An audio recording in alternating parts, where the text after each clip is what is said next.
अध्याय 5 राज्य, राजा और एक प्राचीन गणराज्य। चुनाव का दिन। जब संकरण उठा तो उसने देखा कि उसके नाना नानी वोट डालने जा रहे थे।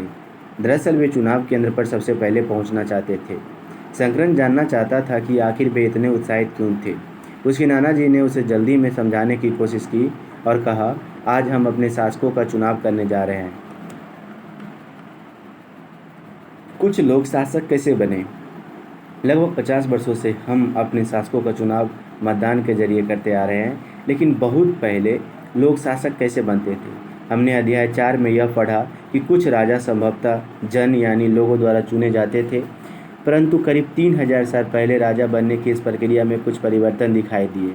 कुछ लोग बड़े बड़े यज्ञों को आयोजित कर राजा के रूप में प्रतिष्ठित हो गए। अश्वमेध यज्ञ यह एक ऐसा आयोजन था, इसमें एक घोड़े को राजा के लोगों की देख रेख में स्वतंत्र विचरण के लिए छोड़ दिया जाता था। इस घोड़े को किसी दूसरे राजा ने रोका तो उसे वहां अश्वमेध यज्ञ कराने वाले राजा से लड़ाई करनी पड़ती थी। अगर उन्होंने घोड़े को जाने दिया तो इसका मतलब यह होता था कि अश्वमेध यज्ञ कराने वाला राजा उनसे ज़्यादा शक्तिशाली था। इसके बाद उन राजाओं को यज्ञ में आमंत्रित किया जाता था। यह यज्ञ विशिष्ट पुरोहितों द्वारा संपन्न किया जाता था। इसके लिए उन्हें उपहार से सम्मानित किया जाता था। अश्वमेध यज्ञ कराने वाले राजा बहुत शक्तिशाली माना जाता था। यज्ञ में आमंत्रित सभी राजा उसके लिए उपहार लाते थे। इन सभी आयोजनों में राजा का मुख्य स्थान होता था। उसे राज सिंहासन या बाघ की खाल के एक विशेष आसन पर बैठाया जाता था। युद्ध क्षेत्र में राजा का सारथी ही उसका सहचर होता था। यज्ञ के अवसर पर वह राजा की विजयों तथा गुणों का गान करता था। राजा के सगे संबंधी, खासकर उसकी रानियों तथा पुत्रों को भी कई छोटे छोटे अनुष्ठान करने होते थे। अन्य सारे आमंत्रित राजाओं का काम सिर्फ बैठकर यज्ञ की पूरी प्रक्रिया को देखना भर था। राजा के ऊपर पुरोहित पवित्र जल के छिड़काव के साथ साथ अन्य कई अनुष्ठान करता था। विष अथवा वैश्य जैसे सामान्य लोग उपहार लाते थे, जिन्हें पुरोहित शूद्र मानते थे। उन्हें कई अनुष्ठानों में शामिल नहीं किया जाता था। इस यज्ञ में उपस्थित होने वाले की एक सूची बनाओ। पेशे के आधार पर वहाँ कौन कौन से वर्ग शामिल थे। वर्ण। इस समय उत्तर भारत में, खासकर गंगा यमुना क्षेत्र में कई ग्रंथ रचे गए। ऋग्वेद के बाद रचे होने के कारण ये उत्तर वैदिक ग्रंथ कहे जाते हैं। इनके अंतर्गत सामवेद, यजुर्वेद, अथर्ववेद तथा अन्य ग्रंथ शामिल हैं। पुरोहितों द्वारा रचित इन ग्रंथों में विभिन्न प्रकार के अनुष्ठान और उनके संपादन की विधियां बताई गई है। इनमें सामाजिक नियमों के बारे में भी बताया गया है। उस समय समाज में कई समूह थे, जिनमें पुरोहित, योद्धा, कृषक, पशुपालक, व्यापारी, शिल्पकार, श्रमिक, मछली पकड़ने वाले तथा जंगल में रहने वाले लोग शामिल थे। जहाँ कुछ पुरोहित तथा योद्धा वैभवशाली थे, वहीं कुछ कृषक और व्यापारी भी धनवान थे। दूसरी ओर पशुपालक, शिल्पकार, श्रमिक, मछली पकड़ने वाले, शिकार तथा भोजन संग्राहक निर्धन थे। पुरोहितों ने लोगों के 4 वर्गों में विभाजित किया, जिन्हें वर्ण कहते हैं। उनके अनुसार प्रत्येक वर्ण के अलग अलग कार्य निर्धारित थे। पहला वर्ण ब्राह्मण का था। उनका काम वेदों का अध्ययन, अध्यापन और यज्ञ कराना था, जिनके लिए उन्हें उपहार मिलता था। दूसरा स्थान शासकों का था, जिन्हें क्षत्रिय कहा जाता था। उनका काम युद्ध करना और लोगों की रक्षा करना था। तीसरे स्थान पर विष या वैश्य थे। इनमें कृषक, पशुपालक और व्यापारी आते थे। क्षत्रिय और वैश्य दोनों को ही यज्ञ कराने का अधिकार प्राप्त था। वर्णों में अंतिम स्थान शूद्रों का था। इनका काम अन्य 3 वर्णों की सेवा करना था। इन्हें कोई अनुष्ठान करने का अधिकार नहीं था। प्रायः औरतों को भी शूद्रों के समान माना गया। महिलाओं तथा शूद्रों को वेद के अध्ययन का अधिकार नहीं था। पुरोहित के अनुसार सभी वर्णों का निर्धारण जन्म के आधार पर होता था। उदाहरण के तौर पर ब्राह्मण, माता पिता की संतान ब्राह्मण ही होता था। बाद में कुछ लोगों को अछूत माना गया। अछूत वर्ग में कुछ शिल्पकार, शिकारी तथा भोजन संग्राहक शामिल थे। साथ ही इनमें से वे लोग भी आते थे जो शवों को दफनाने या जलाने का काम करते थे। इन लोगों के संपर्क अपवित्र माना जाता था। कई लोगों ने ब्राह्मण द्वारा बनाई गई इस वर्ण व्यवस्था को स्वीकार नहीं किया। कुछ राजा स्वयं को पुरोहितों से श्रेष्ठ मानते थे। कुछ लोग जन्म के आधार पर वर्ण निर्धारण सही नहीं मानते थे। इसके अतिरिक्त कुछ लोग व्यवसाय के आधार पर लोगों के बीच भेदभाव उचित नहीं समझते थे, जबकि कुछ लोग चाहते थे कि अनुष्ठान संपन्न कराने का अधिकार सबका हो। कई लोग ने छुआछूत की आलोचना की। इस उपमहाद्वीप में पूर्वोत्तर क्षेत्र जैसे कई इलाकों में सामाजिक आर्थिक असमानता बहुत कम थी। यहाँ पुरोहितों का प्रभाव भी बहुत सीमित था। लोगों ने वर्ण व्यवस्था का विरोध किया। क्यों किया? जनपद महायज्ञों को कराने वाले राजा अब जन के राजा न होकर जनपदों के राजा माने जाने लगे। जनपद का शाब्दिक अर्थ के बसने की जगह होता है। कुछ महत्वपूर्ण जनपद मानचित्र 4 पृष्ठ संख्या 49 में दिखाए गए हैं। पुरातत्वविदों ने उन जनपदों की कई बस्तियां की खुदाई की। दिल्ली में पुराना किला, उत्तर प्रदेश के मेरठ के पास हस्तिनापुर और एटा के पास अतरंजी खेड़ा इनमें प्रमुख है। खुदाई से पता चला कि लोग झोपड़ियों में रहते थे और मवेशियों तथा अन्य जानवरों को पालते थे। वे चावल, गेहूँ, धान, जौ, दालें, गन्ना, तिल तथा सरसों जैसी फसलें उगाते थे। क्या इस सूची में तुम्हें किसी ऐसे फसल का नाम मिला जिसका उल्लेख अध्याय 3 में नहीं है? लोग मिट्टी के बर्तन भी बनाते थे। इनमें कुछ धूसर और कुछ लाल रंग के होते थे। इन पुरास्थलों में कुछ विशेष प्रकार के बर्तन मिले हैं जिन्हें चित्रित धूसर पात्र के रूप में जाना जाता है। जैसा कि इनके नाम से ही स्पष्ट है, इन बर्तन पर चित्रकारी की गई है। ये आमतौर पर सरल रेखाओं तथा ज्यामितीय आकृति के रूप में है। महाजनपद करीब 2500 साल पहले कुछ जनपद अधिक महत्वपूर्ण हो गए। इन्हें महाजनपद कहा जाने लगा। मानचित्र 4 में कुछ महाजनपदों को दिखाया गया है। अधिकतर महाजनपद की एक राजधानी होती थी। कई राजधानियों में किलेबंदी की गई थी, अर्थात इनके चारों ओर लकड़ी, ईंट या पत्थर की ऊंची दीवारें बनाई गई थी। ऐसा लगता है कि लोगों ने अन्य राजाओं के आक्रमण से डर कर अपनी सुरक्षा के लिए इन किलों का निर्माण किया। कुछ राजा अपनी राजधानी के चारों ओर विशाल, ऊंची और प्रभावशाली दीवार खड़ी कर अपनी समृद्धि और शक्ति का प्रदर्शन भी करते थे।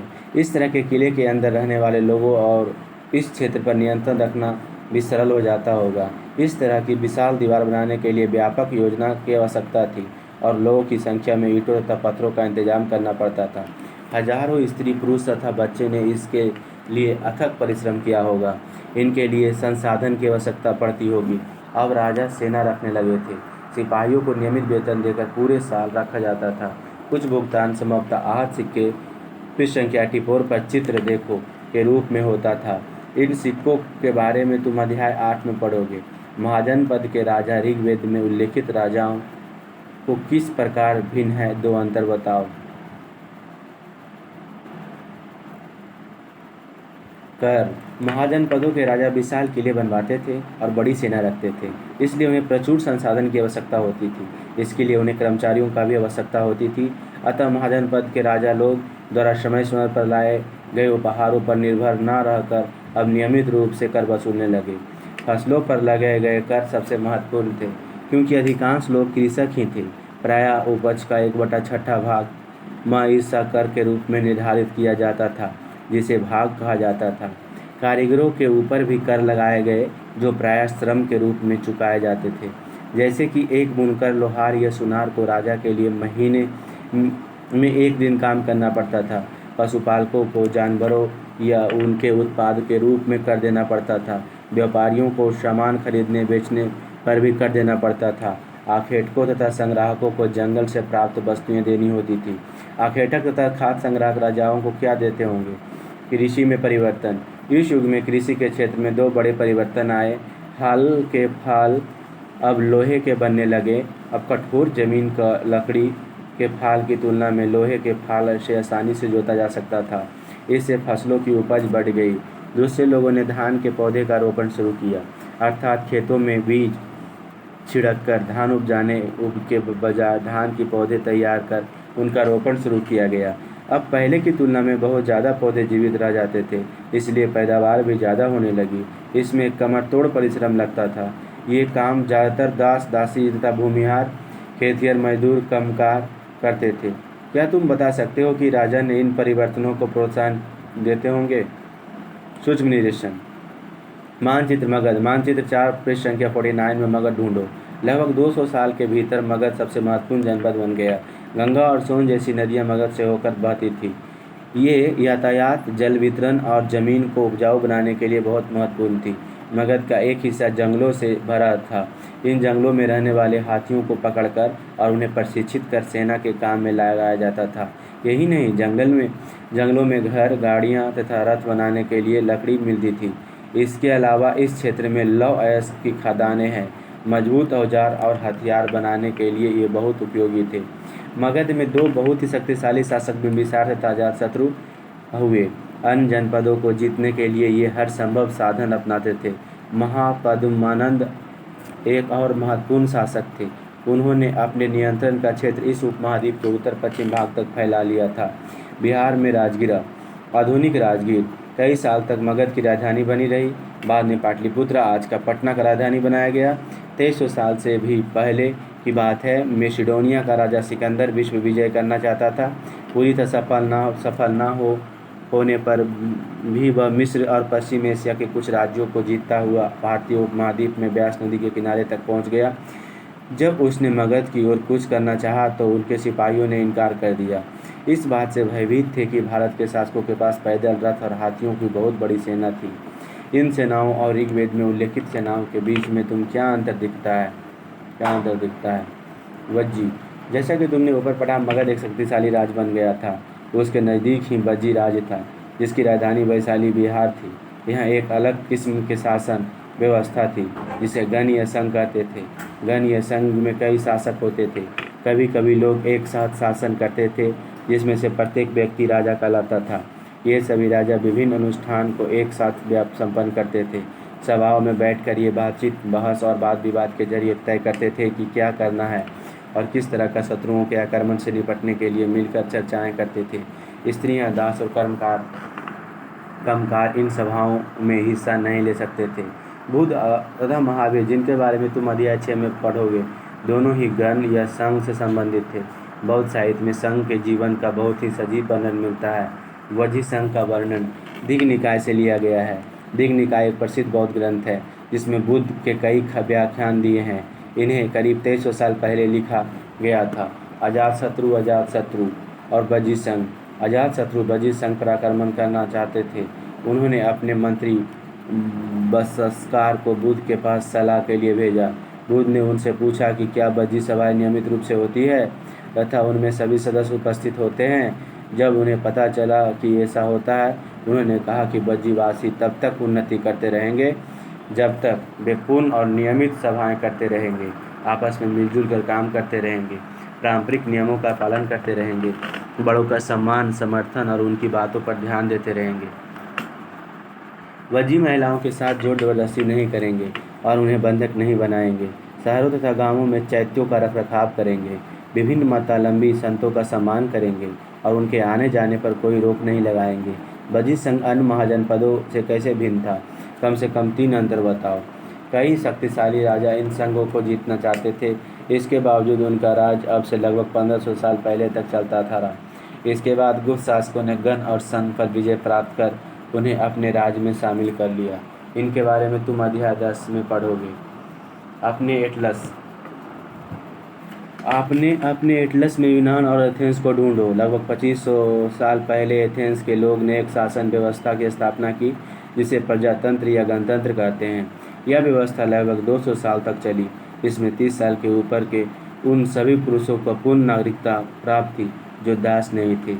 वहाँ एक सभा थी जो महत्वपूर्ण विषयों पर निर्णय लेने के लिए साल भर में कम से कम 40 बार बुलाई जाती थी। इस सभा में सभी नागरिक भाग ले सकते थे। शासन के कई पदों पर नियुक्तियां लॉटरियां द्वारा की जाती थी। सभी नागरिकों को सेना और नौसेना में अपनी सेवाएं देनी होती थी। औरतों को नागरिकों का दर्जा नहीं मिलता था। व्यापारियों तथा शिल्पकारों के रूप में एथेंस में रहने और काम करने वाले बहुत से विदेशियों को भी नागरिक अधिकार नहीं मिले थे। एथेंस में खदानों, खेतों, घरों और कार्यशालाओं में काम कर रहे दासों को भी नागरिक का अधिकार नहीं मिले थे। क्या एथेंस वास्तव में जनतंत्र था? कल्पना करो, अब हो गया उपयोगी शब्द राजा, मेघ, वर्ण, जनपद, महाजनपद, किलेबंदी, सेना, कर, पौधारोपण, गण अथवा संघ, प्रजातंत्र। कुछ महत्वपूर्ण तिथियाँ लगभग 30,000 साल पहले, महाजनपद लगभग 3,000 साल पहले, सिकंदर का आक्रमण, दिग् निकाय का लेखन लगभग 2300 साल पहले, गण या संघ राज का अंत 1500 साल पहले। और इसमें क्या क्या है शायद से, इसमें है मानचित्र हो गया, ये क्या है, ये हो गया चित्रित धूसर पात्र। इस तरह के पात्रों में ज़्यादातर थालियाँ और कटोरियाँ ही मिलती है। ये पात्र बहुत ही पतली सतह के सुंदर और चिकने हैं। शायद इसका प्रयोग खास मौके पर महत्वपूर्ण लोगों को भोजन परोसने के लिए किया जाता था।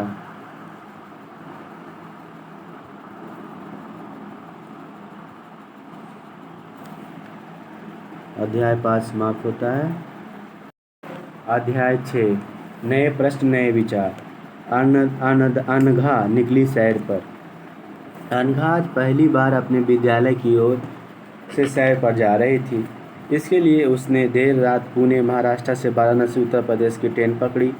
स्टेशन पर अनघा को छोड़ने आई उसकी मां ने अध्यापिका से कहा, बच्चों को बुद्ध के बारे में बताने के साथ साथ उन्हें सारनाथ दिखाने भी ले जाएंगे। बुद्ध की कहानी। बौद्ध धर्म के संस्थापक सिद्धार्थ थे, जिन्हें गौतम के नाम से भी जाना जाता था, उनका जन्म लगभग 2500 वर्ष पूर्व हुआ था। यह वह समय था जब लोगों के जीवन में तेज़ी से परिवर्तन हो रहे थे। जैसा कि तुमने अध्याय 5 में पढ़ा, महाजनपद के कुछ राजा इस समय बहुत शक्तिशाली हो गए थे। हजारों साल के बाद फिर से नगर उभर रहे थे। गाँव के जीवन में भी बदलाव आ रहा था।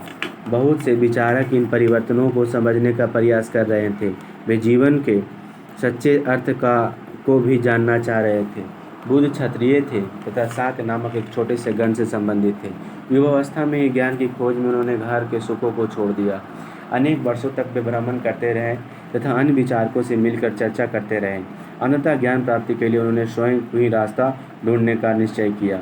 इसके लिए उन्होंने बोध गया बिहार में एक पीपल के नीचे कई दिनों तपस्या की। अंततः उन्हें ज्ञान प्राप्त हुआ। इसके बाद से वे बुद्ध के रूप में जाने गए। यहाँ से वे वाराणसी के निकट स्थित सारनाथ गए, जहाँ उन्होंने पहली बार उपदेश दिया। कुशीनारा में मृत्यु से पहले वह शेष जीवन उन्होंने पैदल ही एक स्थान से दूसरे स्थान की यात्रा करने और लोगों को शिक्षा देने में व्यतीत किया।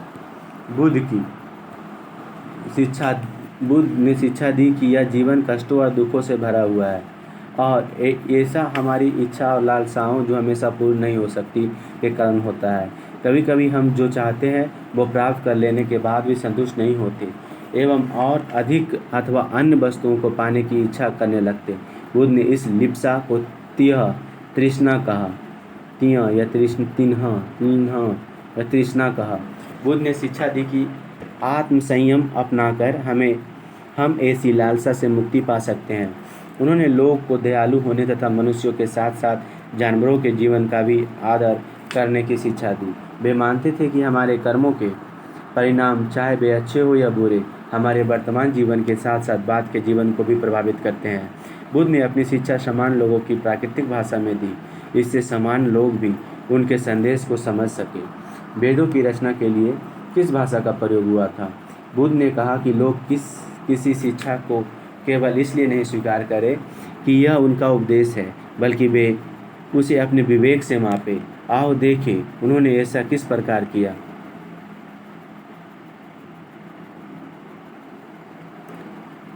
किस्सा गौतमी की कहानी। यह बुद्ध के विषय में एक प्रसिद्ध कहानी है। एक समय की बात है, किस्सा गौतमी नामक एक स्त्री का पुत्र मर गया। इस पुत्र से वह इतनी दुखी हुई कि वे अपने बच्चे को गोद में लेकर नगर की सड़कों पर घूम घूम कर लोगों से प्रार्थना करने लगी कि कोई उनके पुत्र को जीवित कर दे। एक भला व्यक्ति उसे बुद्ध के पास ले गया। बुद्ध ने कहा, मुझे एक मुट्ठी सरसों के बीज ला कर दो, मैं तुम्हारे पुत्र को जीवित कर दूंगा। किस्सा गौतमी पर बहुत प्रसन्न हुई, पर जैसे ही वह बीज लाने के लिए जाने लगी तभी बुद्ध ने उसे रोका और कहा, ये बीज ऐसे घर से मांग कर लाओ जहाँ किसी की मृत्यु न हुई हो। किस्सा गौतमी एक दरवाजे से दूसरे दरवाजे गई, लेकिन वहाँ जहाँ भी गई उसने पाया कि हर घर में किसी न किसी के पिता, माता, बहन, भाई, पति, पत्नी, बच्चे, चाचा, चाची, दादा, दादी की मृत्यु हुई थी। बुद्ध दुखी माँ को क्या शिक्षा देने का प्रयास कर रहे थे? उपनिषद। जिस समय बुद्ध उपदेश दे रहे थे उसी समय उससे भी थोड़ा पहले दूसरे अन्य चिंतक भी कठिन प्रश्नों का उत्तर ढूंढने का प्रयास कर रहे थे। उनमें से कुछ मृत्यु के बाद के जीवन के बारे में जानना चाहते थे, जबकि अन्य यज्ञों की उपयोगिता के बारे में जानने को उत्सुक थे। इनमें से अधिकांश चिंतकों का यह मानना था कि इस विषय में कुछ तो ऐसा है जो अस्थायी है और जो मृत्यु के बाद भी बचा रहता है। उन्होंने इसका वर्णन आत्मा तथा ब्रह्म अथवा सार्वभौम आत्मा के रूप में किया। वे मानते थे कि अंततः आत्मा तथा ब्रह्म एक ही है। ऐसे कई विचारों का संकलन उपनिषदों में हुआ। उपनिषद उत्तर वैदिक ग्रंथों का हिस्सा थे। उपनिषद का शाब्दिक अर्थ है गुरु के समीप बैठना। इन ग्रंथों में अध्यापकों और विद्यार्थियों के बीच बातचीत का संकलन किया गया। प्रायः ये विचार सामान्यतः वार्तालाप के रूप में किए गए। भारतीय दर्शन की 6 पद्धति षट दर्शन, संख्या दर्शन जिसे कहते हैं, षट दर्शन लिखा हुआ। सदियों से भारत द्वारा सत्य की बौद्धिक खोज का प्रतिनिधित्व दर्शन की 6 शाखाओं में किया। यह है वैशेषिक, न्याय, संख्या, योग, पूर्व मीमांसा और वेदांत या उत्तर मीमांसा के नाम से जाने जाते हैं। दर्शन की इन 6 पद्धतियों को स्थापना क्रमशः ऋषि कनाद, गौतम, कपिल, पतंजलि, जैमिनी और व्यास द्वारा की गई मानी जाती है, जो आज भी देश में बौद्धिक चर्चा की दिशा देते हैं। जर्मन मूल के ब्रिटिश भारतीय फ्रेडरिक मैक्समुलर के अनुसार दर्शन के इन 6 शाखाओं का विकास कई पीढ़ियों के दौरान व्यक्तिगत विचारकों के योगदान से हुआ। यद्यपि एक दूसरे से भिन्न दिखते हैं, तथापि सत्य की इनकी समझ से आधारभूत तालमेल दिखता है। बुद्धिमान भिखारी। यह वार्तालाप छांदोग्य उपनिषद नामक प्रसिद्ध उपनिषद का एक कहानी पर आधारित है। शौनक व अभिप्रातारिणी नामक 2 ऋषि सार्वभौम आत्मा की उपासना करते थे। एक बार ज्यों ही वे भोजन करने के लिए बैठे, एक भिखारी आया और भोजन मांगने लगा। शौनक ने कहा, हम तुम्हें कुछ नहीं दे सकते। भिखारी ने पूछा, विद्वजन आप किसकी उपासना करते हैं? अभिप्रातारिणी ने उत्तर दिया, सार्वभौम आत्मा की। ओह, इसका मतलब आप यह जानते हैं कि यह सार्वभौम आत्मा संपूर्ण विश्व में विद्यमान है? ऋषियों ने कहा, हाँ, हम यह जानते हैं। भिखारी ने फिर पूछा, अगर यह सार्वभौम आत्मा संपूर्ण विश्व में विद्यमान है तो यह मेरे अंदर भी विद्यमान है। मैं कौन हूँ? मैं इस विश्व का एक भाग ही तो हूँ। तुम सत्य बोलते हो युवा ब्राह्मण। इसलिए हे ऋषि, मुझे भोजन ना देकर आप उस सार्वभौम आत्मा को भोजन देने से मना कर रहे हैं। भिखारी की बात की सच्चाई जानकर ऋषियों ने उसे भोजन दे दिया। भिखारी ने भोजन पाने के लिए ऋषियों को किस तरह मनाया? इन चर्चाओं में भाग लेने वाले अधिकांश पुरुष ब्राह्मण तथा राजा होते थे। कभी कभी गार्गी जैसे स्त्रियां विचारकों का भी उल्लेख मिलता है। विद्वता के लिए प्रसिद्ध गार्गी राज दरबारों में होने वाले वाद विवाद में भाग लिया करती थी। निर्धन व्यक्ति इस तरह के वाद विवाद में बहुत कम ही हिस्सा लेते थे। इस तरह के एक प्रसिद्ध अपवाद सत्यकाम जावाल का है। सत्यकाम जावाल का नाम उस दासी माँ के नाम पर पड़ा। सत्यकाम के मन में सत्य जानने की तीव्र जिज्ञासा उत्पन्न हुई। गौतम नामक एक ब्राह्मण ने उन्हें अपने विद्यार्थी के रूप में स्वीकार किया तथा वह अपने समय के सर्वाधिक प्रसिद्ध विचारकों में से एक बन गए। उपनिषद के कई विचारों का विकास के बाद में प्रसिद्ध विचारक शंकराचार्य के द्वारा किया गया, जिनके बारे में तुम कक्षा 7 में पढ़ोगी। व्याकरण पाणिनि। इस युग में कुछ अन्य विद्वान भी खोज कर रहे थे। उन्हें प्रसिद्ध विद्वानों में एक पाणिनि के संस्कृत भाषा की व्याकरण की रचना की। उन्हें स्वरों तथा व्यंजनों का एक विशेष क्रम में रखकर उनके आधार पर सूत्रों की रचना की। ये सूत्र बीज गणित के सूत्र से काफ़ी मिलते जुलते हैं। इसका प्रयोग कर उन्होंने संस्कृत भाषा के प्रयोग के नियम लघु सूत्रों लगभग 3000 के रूप में लिखे। जैन धर्म। इसी युग में अर्थात लगभग 2500 वर्ष पूर्व जैन धर्म के 24वें व अंतिम तीर्थंकर वर्धमान महावीर ने भी अपने विचार का प्रसार किया। वह वज्जी संघ के लिच्छवी कुल के एक क्षत्रिय राजकुमार थे। इस संघ के विषय में तुमने अध्याय 5 में पढ़ा है। 30 वर्ष की आयु में उन्होंने घर छोड़ दिया और जंगल में रहने लगे। 12 वर्ष तक उन्होंने कठिन व एकाकी जीवन व्यतीत किया। इसके बाद उन्हें ज्ञान प्राप्त हुआ। उनकी शिक्षा सरल थी। सच जानने की इच्छा रखने वाले प्रत्येक स्त्री व पुरुष को अपना घर छोड़ देना चाहिए उन्हें अहिंसा के नियमों का कड़ाई से पालन करना चाहिए, अर्थात किसी भी जीव को ना तो कष्ट देना चाहिए और ना ही उसकी हत्या करनी चाहिए। महावीर का कहना था, सभी जीव जीना चाहते हैं, सभी के लिए जीवन प्रिय है। महावीर ने अपनी शिक्षा प्राकृतिक में दी। यही कारण है कि साधारण जन भी उनके तथा उनके अनुयायियों की शिक्षाओं को समझ सके। देश के अलग अलग हिस्सों में प्रकृति के अलग अलग रूप प्रचलित थे। प्रचलन क्षेत्र के आधार पर ही उनके अलग अलग नाम थे। जैसे मगध में बोली जाने वाली प्राकृतिक मगधी कहलाती थी।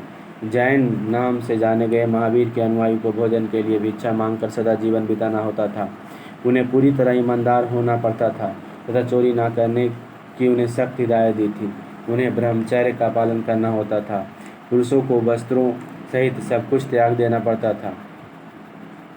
जैन शब्द जिन शब्द से निकला है, जिसका अर्थ विजेता है। महावीर के लिए जिन शब्द का प्रयोग क्यों हुआ? अधिकांश व्यक्तियों के लिए ऐसा कड़े नियम का पालन करना बहुत कठिन था। फिर भी हजारों व्यक्तियों ने इस नई जीवन शैली को जानने और सीखने के लिए अपने घरों को छोड़ दिया। कई अपने घरों पर ही रहे और भिखुनी बने लोग को भोजन प्रदान कर उनकी सहायता करते रहे। मुख्यतः व्यापारियों ने जैन धर्म का समर्थन किया। किसानों के लिए इन नियमों का पालन अत्यंत कठिन था, क्योंकि फसल की रक्षा के लिए उन्हें कीड़े मकोड़े को मारना पड़ता था। बाद की सदियों में जैन धर्म उत्तर भारत के कई हिस्सों के साथ साथ गुजरात, तमिलनाडु और कर्नाटक में भी फैल गया। महावीर तथा उनके अनुयायियों को शिक्षाएं तथा शताब्दियों तक मौखिक रूप में ही रही। वर्तमान रूप में उपलब्ध जैन धर्म की शिक्षाएं लगभग 1500 वर्ष पूर्व गुजरात के बल्लाभी नामक स्थान पर लिखी गई थी। मानचित्र 7 पृष्ठ 105 देखें। संघ महावीर तथा बुद्ध दोनों को ही मानना था कि घर का त्याग करने पर ही सच्चे ज्ञान की प्राप्ति हो सकती है। ऐसे लोगों के लिए उन्हें संघ नामक संगठन बनाया, जहां घर का त्याग करने वाले लोग एक साथ रह सके। संघ में रहने वाले बौद्ध भिक्षुओं के लिए बनाए गए नियम विनय पिटक नामक ग्रंथ में मिलते हैं। विनय पिटक से हमें पता चलता है कि संघ में पुरुष और स्त्रियों के रहने के लिए अलग अलग व्यवस्था थी। सभी व्यक्ति संघ में प्रवेश ले सकते थे। हालांकि संघ में प्रवेश के लिए बच्चे को अपने माता पिता से, दासों को अपने स्वामी से, राजा के यहाँ काम करने वाले लोगों को राजा से तथा कर्जदार को अपने देनदार से अनुमति लेनी होती थी। एक स्त्री को इसके लिए अपने पति से अनुमति लेनी होती थी। संघ में प्रवेश लेने वाले स्त्री पुरुष बहुत सदा जीवन जीते थे। वे अपना अधिकांश समय ध्यान करने में बिताते थे और दिन के एक निश्चित समय में वे शहरों तथा गाँवों में जाकर भिक्षा मांगते थे। यही कारण है कि उन्हें भिक्षु या भिक्षुनी, साधु, भिखारी के लिए प्राकृत शब्द कहा गया है। वे आम लोगों को शिक्षा देते थे और साथ एक दूसरे की सहायता भी करते थे। किसी तरह की आपसी लड़ाई का निपटारा करने के लिए वे प्राय या बैठकें भी किया करते थे। संघ में प्रवेश लेने वाले ब्राह्मण, क्षत्रिय, व्यापारी, मजदूर, नाई, गणिकाएँ तथा दास शामिल थे। इनमें से कई लोगों ने बुद्ध की शिक्षाओं के विषय में लिखा तथा कुछ लोगों ने संघ में अपने जीवन के विषय में सुंदर कविताएं की रचना की। पिछले अध्याय में वर्णित संघ और इस अध्याय में वर्णित संघ के बीच में दो भिन्नताएं बताओ। क्या इनमें कोई समानताएं दिखती है? विहार। जैन तथा बौद्ध भिक्षु पूरे साल एक स्थान से दूसरे स्थान घूमते हुए उपदेश दिया करते थे। केवल वर्षा ऋतु में जब यात्रा करना कठिन हो जाता था तो वे एक स्थान पर ही निवास करते थे। ऐसे समय वे अपने अनुयायियों द्वारा उद्यानों में बनाए गए अस्थायी निवासों में अथवा पहाड़ी क्षेत्र के प्राकृतिक गुफा में रहते थे। जैसे जैसे समय बीतता गया, भिक्षु भिक्षुनी ने स्वयं तथा उनके समर्थकों ने ही अधिक अस्थायी शरणस्थलों की आवश्यकता का अनुभव किया। तब कई शरणस्थल बनाए गए, जिन्हें विहार कहा गया। आरंभिक विहार लकड़ी के बनाए गए तथा बाद में इसके निर्माण में ईंटों का प्रयोग होने लगा। पश्चिमी भारत में विशेषकर कुछ विहार पहाड़ियों को खोदकर बनाए गए हैं। एक बौद्ध ग्रंथ से ज्ञात होता है कि जिस तरह महासागरों से मिलने पर नदियां की अलग अलग पहचान समाप्त हो जाती है, ठीक उसी तरह बुद्ध के अनुयायियों जब भिक्षुओं की श्रेणी में प्रवेश करते हैं तो वे अपना वर्ण, श्रेणी और परिवार सब त्याग देते हैं। प्राय किसी धनी व्यापारी, राजा अथवा भूस्वामी द्वारा दान में दी गई भूमि पर विहार का निर्माण होता था। स्थानीय व्यक्ति भिक्षु भिक्षुनियों के लिए भोजन, वस्त्र तथा दवाइयाँ लेकर आते थे, जिसके बदले वे भिक्षु और भिक्षुनी लोगों को शिक्षा देते थे। आगे आने वाली शताब्दियों में बौद्ध धर्म उपमहाद्वीप के विभिन्न हिस्सों के साथ साथ बाहरी क्षेत्रों में भी फैल गया। अध्याय 9 में तुम इनके बारे में और अधिक पढ़ोगे। आश्रम व्यवस्था। जैन धर्म तथा बौद्ध धर्म जिस समय लोकप्रिय हो रहे थे, लगभग उसी समय ब्राह्मणों ने एक आश्रम व्यवस्था का विकास किया। यह आश्रम शब्द का तात्पर्य लोगों द्वारा रहने तथा ध्यान करने के लिए प्रयोग में आने वाले स्थानों में नहीं है, बल्कि इसका तात्पर्य जीवन का एक चरण से है। ब्रह्मचर्य, गृहस्थ, वानप्रस्थ तथा संन्यास नामक 4 आश्रमों की व्यवस्था की गई। ब्रह्मचर्य के अंतर्गत ब्राह्मण, क्षत्रिय तथा वैश्य से यह अपेक्षा की जाती थी कि इस चरण के दौरान वे सादा जीवन बिताकर वेदों का अध्ययन करेंगे। गृहस्थ आश्रमों के अंतर्गत उन्हें विवाह कर एक गृहस्थ के रूप में रहना होता है। वानप्रस्थ के अंतर्गत उन्हें जंगल में रहकर साधना करनी थी, अतः उन्हें सब कुछ त्याग कर सन्यासी बन जाना था। आश्रम व्यवस्था ने लोगों को अपने जीवन की कुछ हिस्सा ध्यान में लगाने पर बल दिया। प्राय स्त्रियों को वेद पढ़ने की अनुमति नहीं थी और उन्हें अपने पतियों द्वारा पालन किए जाने वाले आश्रमों का ही अनुसरण करना पड़ता था। संघ के जीवन में आश्रम की यह व्यवस्था किस तरह भिन्न थी? यहाँ की वर्णों का उल्लेख हुआ है। क्या सभी 4 वर्णों का ये आश्रम व्यवस्था अपनाने की अनुमति थी?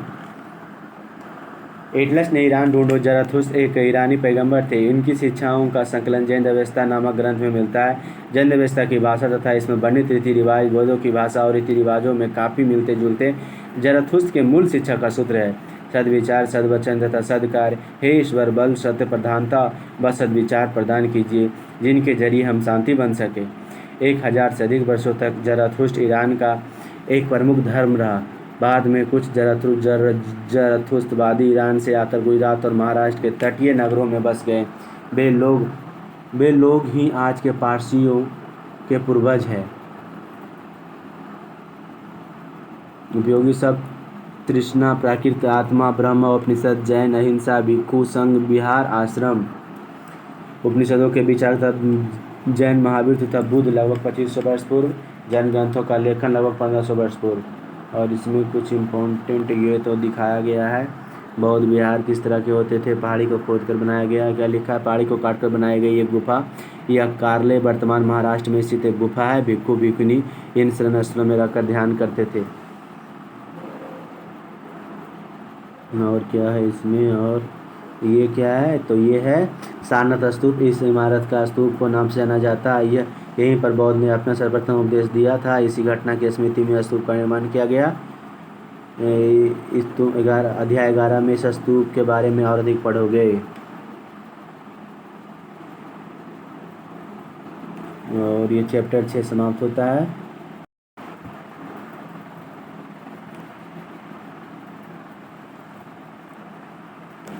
अशोक एक अनोखा सम्राट जिसने युद्ध का त्याग दिया। रोशन के रूप में जन्मदिन पर रोशन को दादाजी से कड़क नोट मिले। उसने उन्हें एक हाथ में दबा रखा था। उसे एक नया सीडी खरीदने का बहुत मन था, लेकिन साथ ही वह बिल्कुल नए कड़क नोट को देखने और छू कर महसूस करना चाहती थी।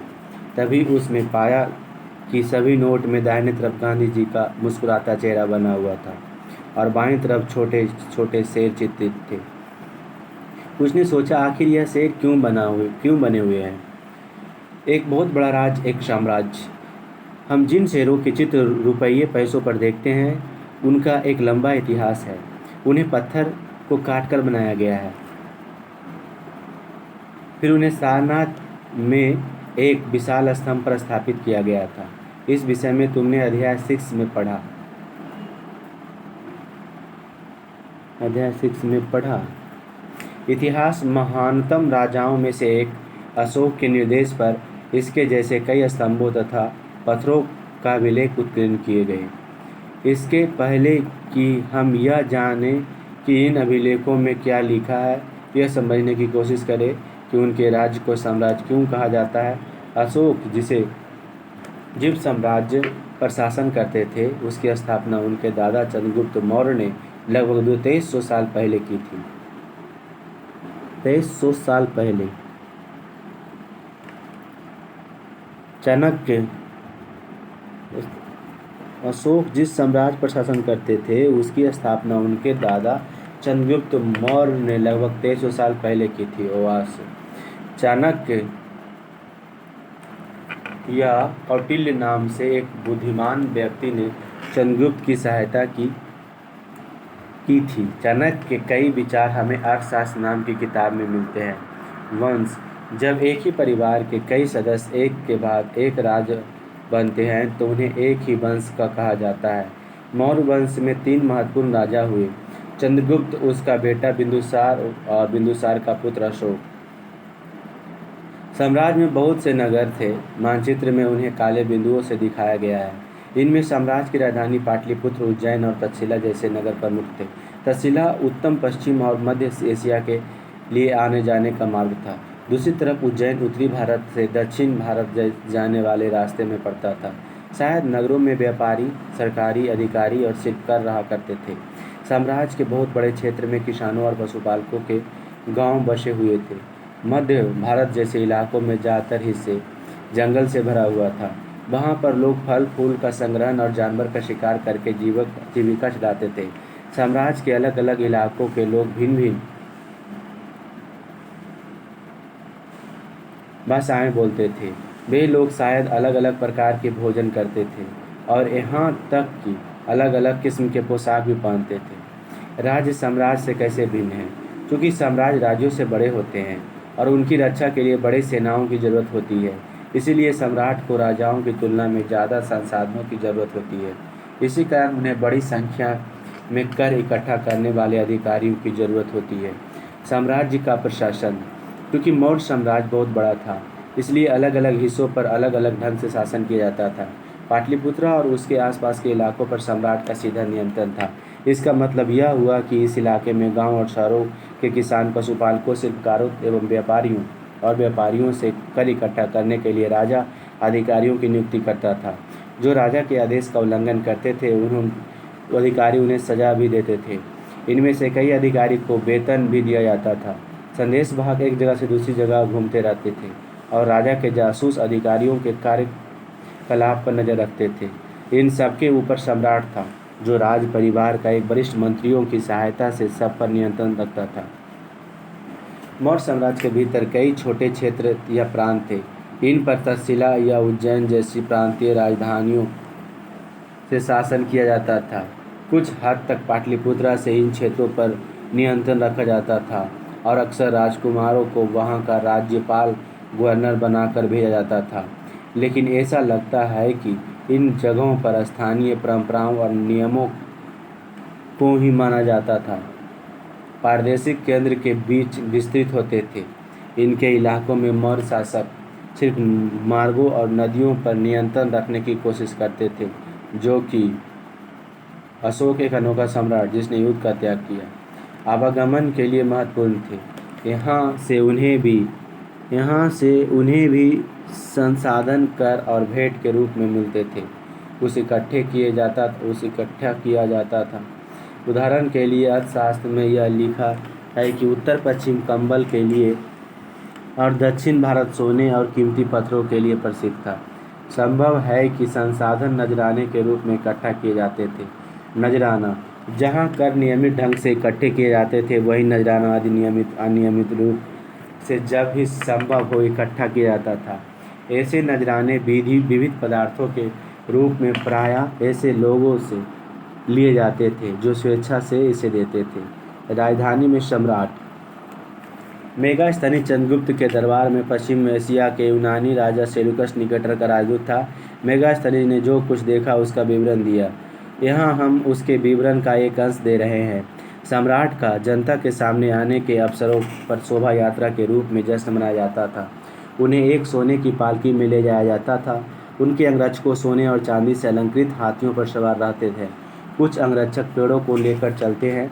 इन पेड़ों पर प्रशिक्षित तोतों का एक झुंड रहता है जो सम्राट के सिर के चारों तरफ चक्कर लगाता रहता है। राजा सामान्यतः हथियारबंद महिलाओं से घिरे होते हैं। वे हमेशा इस बात से डरते रहते हैं कि कहीं उनकी हत्या करने की कोशिश ना करें। उनके खाना खाने के पहले खास नौकर उस खाने को चखते हैं। वे लगातार 2 रात एक ही कमरे में नहीं सोते थे। और पाटलिपुत्र आधुनिक पटना के बारे में, यह एक विशाल और खूबसूरत नगर है। यह एक विशाल प्राचीर से घिरा है जिसमें 570 बुर्ज और 64 द्वार हैं। 2 और 3 मंजिल वाले घर लकड़ी और कच्ची ईंटों से बने हैं। राजा का महल भी काठ से बना है, जिसे पत्थर की नक्काशी से अलंकृत किया गया है। यह चारों तरफ से उद्यानों और चिड़ियों के लिए बने बसेरों से घिरा है। राजा द्वारा खाने से पहले खास नौकर उसे खाने को क्यों चखते थे? पाटलिपुत्र मोहनजोदड़ो से किस तरह भिन्न है? और अंत में जंगल वाले इलाके आते हैं। वहाँ रहने वाले लोग काफ़ी हद तक स्वतंत्र थे। उनसे यह उम्मीद की जाती थी कि वे मौर्य पदाधिकारियों को हाथी, लकड़ी, मधु और मोम जैसी चीज़ें लाकर दें। अशोक एक अनोखा सम्राट। अशोक मौर्य वंश का सबसे प्रसिद्ध शासक थे। वे ऐसे पहले शासक थे जिन्होंने अभिलेखों द्वारा जनता तक अपनी संदेश पहुंचाने की कोशिश की। अशोक के ज़्यादातर अभिलेख प्राकृत भाषा और ब्राह्मी लिपि में हैं। कलिंग युद्ध का वर्णन करता हुआ अशोक का अभिलेख। अपने एक अभिलेख में अशोक ने यह बात की है कि राजा बनने के 8 साल बाद मैंने कलिंग विजय की। लगभग 1.5 लाख लोग बंदी बना लिए गए। 1 लाख से भी ज़्यादा लोग मारे गए। इससे मुझे अपार दुख हुआ। क्यों? जब किसी स्वतंत्र देश को जीता जाता है तो लाखों लोग मर जाते हैं और बहुत सारे बंदी बनाए जाते हैं। इसमें ब्राह्मण और श्रमण भी मारे जाते हैं। जो लोग अपने सगे संबंधियों और मित्रों को बहुत प्यार करते हैं तथा दासों और मृतकों के प्रति दयावान होते हैं, वे भी युद्ध में या तो मारे जाते हैं या अपने परिजनों को। इसलिए मुझे पछतावा हो रहा है। अब मैंने धर्म पालन करने एवं दूसरे को शिक्षा देने का निश्चय किया है। मैं मानता हूँ कि धर्म के माध्यम में लोगों का दिल जीतना बलपूर्वक विजय पाने से ज़्यादा अच्छा है। मैं यह अभिलेख भविष्य के लिए एक संदेश के रूप में इसलिए उत्कीर्ण कर रहा हूँ कि मेरे बाद मेरे बेटे और मेरे पोते भी युद्ध ना करें। इसके बदले उन्हें यह सोचने चाहिए कि धर्म को कैसे बढ़ाया जाए। कलिंग की लड़ाई से युद्ध को लेकर अशोक के विचार से कैसे परिवर्तन हुआ? धर्म संस्कृत शब्द धर्म का प्राकृत रूप है। अशोक का कलिंग युद्ध। कलिंग तटवर्ती उड़ीसा का प्राचीन नाम। अशोक ने कलिंग को जीतने के लिए एक युद्ध लड़ा, लेकिन युद्ध जनित हिंसा और खून खराबा देखकर उन्हें युद्ध से वितृष्णा हो गई। उन्होंने निर्णय लिया कि वे भविष्य में कभी युद्ध नहीं करेंगे। अशोक का धर्म क्या था? अशोक के धर्म में किसी देवता की पूजा अथवा किसी कर्मकांड की आवश्यकता नहीं थी। उन्हें लगता था कि जैसे पिता अपने बच्चों को अच्छे व्यवहार को शिक्षा देते हैं, वैसे ही उनका कर्तव्य था कि वे अपनी प्रजा को दिशा निर्देश दें। वे बुद्ध व उपदेशों से भी प्रेरित हुए थे। ऐसी कई समस्याएं थीं जिसके लिए उनमें संवेदना थी। उनके साम्राज्य में अलग अलग धर्मों को मानने वाले लोग थे और इससे कई बार टकराव पैदा हो जाता था। जानवरों की बलि चढ़ाई जाती थी। दासों और नौकरों के साथ क्रूर व्यवहार किया जाता था। इनके अलावा परिवार में व पड़ोसी के बीच भी झगड़े होते रहते थे। अशोक ने यह महसूस किया कि इन समस्याओं का निदान उनका कर्तव्य है। इसलिए उन्होंने धम्म महामात नाम के अधिकारियों की नियुक्ति की, जो जगह जगह जाकर धर्म को शिक्षा देते थे। इसके अतिरिक्त अशोक ने अपने संदेश कई स्थानों पर शिलाओं और स्तंभों पर खुदवा दिए। अधिकारियों को यह निर्देश दिया गया कि वे राजा के संदेश को उन लोगों को पढ़कर सुनाएं जो खुद पढ़ नहीं सकते थे।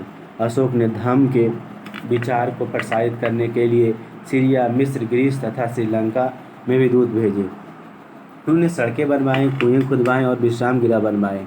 इसके अतिरिक्त उन्होंने मनुष्यों व जानवरों की चिकित्सा की व्यवस्था की। अपनी प्रजा के लिए अशोक के संदेश। लोग विभिन्न अवसरों के अनुष्ठान करते हैं। उदाहरण के लिए जब वे बीमार होते हैं तब उनके बच्चों का विवाह होता है। बच्चों के जन्म पर जब यात्रा शुरू करते हैं तब वे तरह तरह के अनुष्ठान करते हैं। ये कर्मकांड किसी काम के नहीं।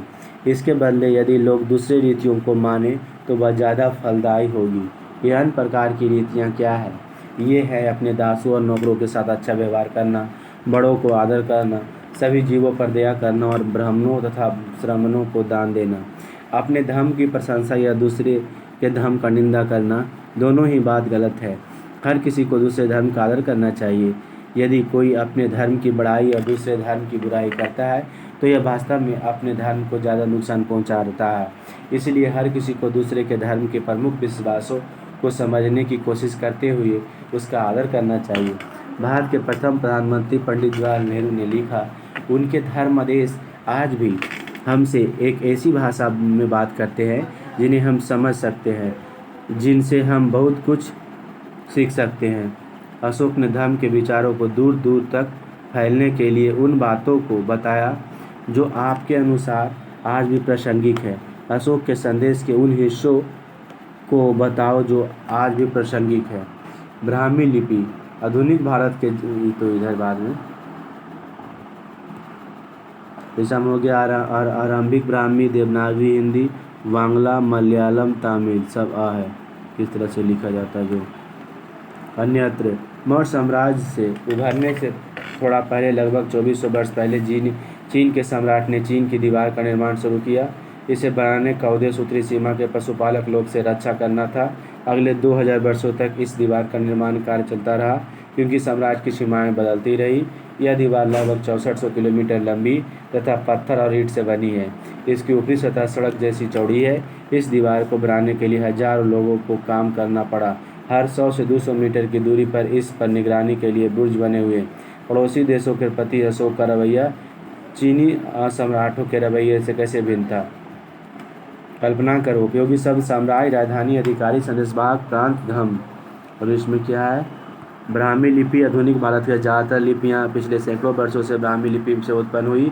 यहाँ अक्षरों को अलग अलग भाषाओं में लिपियों में देख सकते हैं। आरंभिक ब्राह्मी, देवनागरी, बांग्ला, मलयालम और तमिल। ये क्या है, उत्कृष्ट पॉलिश वाले पत्थर की इस मूर्ति को देखो। यह बिहार के रामपुरवा में मिले एक मौर्यकालीन स्तंभ का हिस्सा है। अभी इसे राष्ट्रपति भवन में रखा गया है। यह उस समय की मूर्तिकला का एक नमूना है। और क्या है इसमें,